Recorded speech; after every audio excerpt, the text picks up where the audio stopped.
Welcome back to Hardball. Can President Obama get the health care bill he wants by the end of the year? Can he lead his party through a fight over abortion?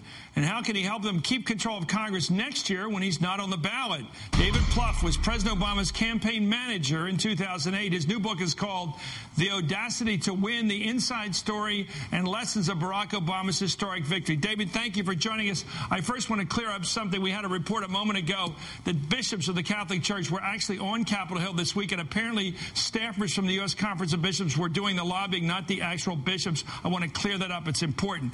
Let me get to this question about the health care bill. The president said last night on Nightline that he's against subsidizing government money used to subsidize abortion. That goes a bit further than saying fund abortion. What do you think he meant? David. Well, I think he spoke very clearly about that. And I think the entire health care issue, obviously it's a complicated issue and there's strong feelings within our party. But I think the fact of the matter is we're the closest we've been to meaningful health insurance reform in the last 100 years. It was a major reason why the president sought the presidency, was he did not think we'd be a strong country if we didn't finally pass health insurance reform. Economically, we have to get these costs under control. So there's going to be a lot of debate over the coming weeks, but I'm very, very confident that we're going to pass health insurance reform, and that's going to make our country much stronger for the long term. Did you see this abortion fight coming months ago? Are you surprised? Well, when somebody said last night they were surprised by it. They must be balloon heads to be surprised by this. This was going to come. You can see it coming in conversations and covering the Hill like we do. Months ago it was coming. And it wasn't going to go away until somebody dealt with it. But the people are saying they're surprised. One thing wrong with the last administration is they were always surprised. Well, listen, I think we're seeing remarkable progress on health care. So there's going to be moments, obviously, of tension. But the fact of the matter is the president, I think, effectively, doggedly, and clearly has led this fight. The principles we talked about in the campaign are contained in most of these health care bills that Congress has passed and is working on. So my focus is on, obviously, there's going to be, you know, a lot of trees and important trees along the way. But the important point is the forest. And we are very, very close to doing something this country's desperately needed for decades. Yeah, to a lot of people, the forest is life and death, by the way. Okay, so don't just diminish somebody else's point of view by calling it a tree, and your view is the forest. Let me ask you about three big questions. You're a genius. I understand the way you put this campaign together. You focused on things like the caucuses. You focused on people who had gotten 4 years of college, who were kind of the 60s people. And you put together those victories in a way that you beat the Clintons, even though they were very strong in the big states and did very well in the primaries. You won enough delegates to put them away in terms of numbers, and you never lost the focus. So let me ask you about the focus of this administration. It seems to me there's three models that this president has followed, and I find them fascinating. The first is what you might call the Ronald Reagan LBJ model. If you have something really big you got to get it done the first year. Is that important to this president, that strategy, to get health care through in the first year? Well, again, I go back to the campaign. He's doing exactly what he promised in the campaign. And on health care, on energy, he believes that if we don't make fundamental progress in these areas, we're going to be a weaker country for it. So, obviously, health care has been a major effort. But the first year, is it important to get it done this year? Like Reagan did, like LBJ did with Medicare. The first year he had power as elected president. Well, again, I look at it less from that kind of analogy than we can't wait.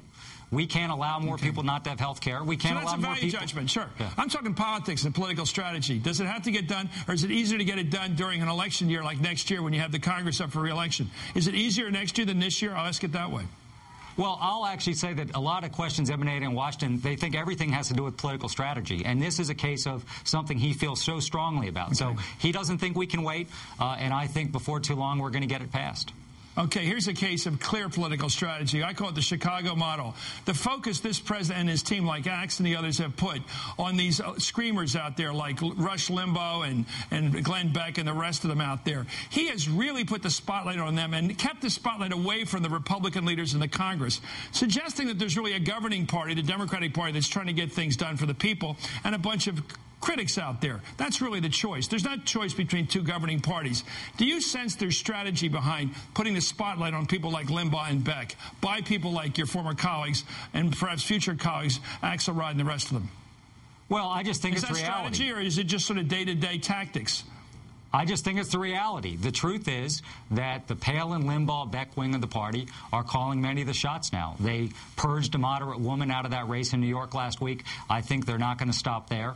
And I think there's plenty of Republicans outside of Washington that seem intent on trying to come up with solutions. But Boehner, McConnell, they don't dare cross that wing of the party. And so that's where the energy is. And I think that's really what the American people are faced with. The Republican Party that either doesn't want to cooperate because of politics, not principle, or they're largely just offering warmed-over Bush policies, which have been soundly rejected.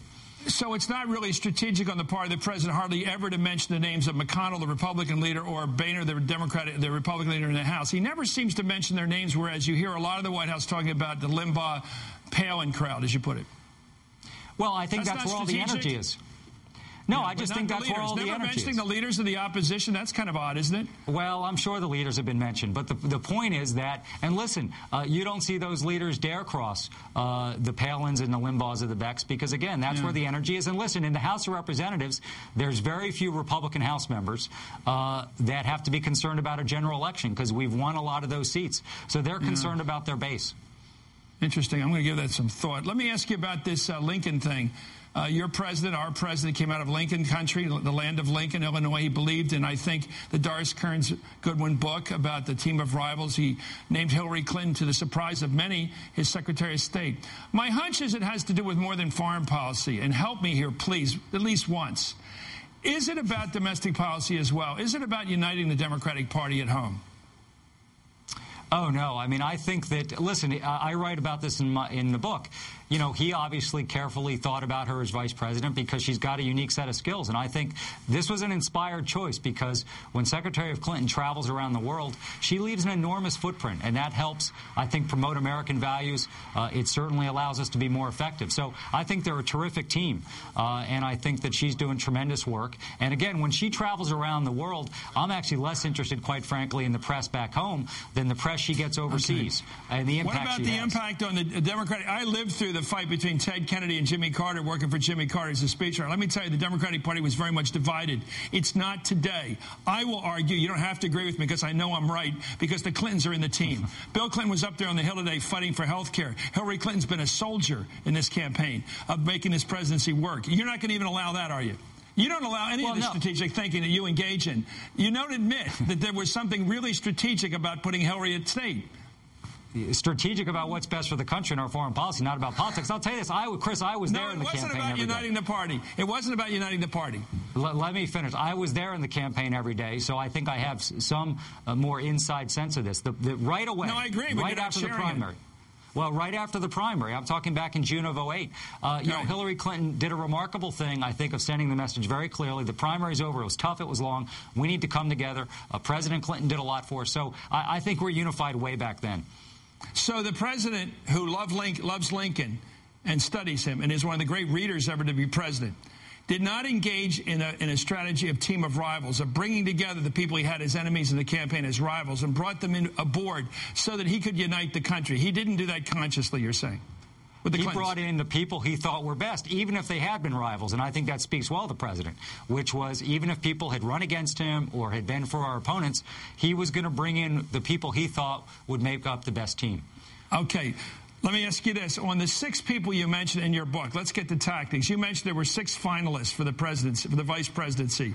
Hillary, Biden, Bai, and Kaine were 4 of them. Who were the other 2? Well, obviously, Governor Sebelius was someone we thought very heavily about, Governor Richardson. They made the final 6. Yeah, no, you know, it was actually, you know, that was the folks in the final group. There might have been a couple of others there at the end, too. So Richardson and Sebelius, as you recall, were in the final 6. Yeah.